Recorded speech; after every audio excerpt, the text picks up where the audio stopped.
Поскольку многие спрашивали, решил прямо сейчас записать вам видео, как избавиться от кашля натуральным методом. Расскажу метод, который меня научил мой дедушка.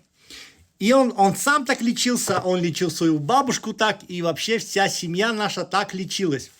Тебе понадобится 300 мл воды, переливай в кастрюльку и хорошенько вскипяти. Добавь туда 9 штук лавровых листьев. 3-4 минуты отварил, выключил, дал остынуть.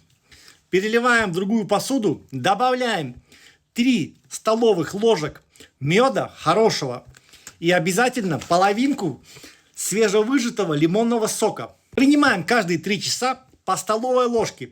Кашель уйдет очень быстро. Пользуйся.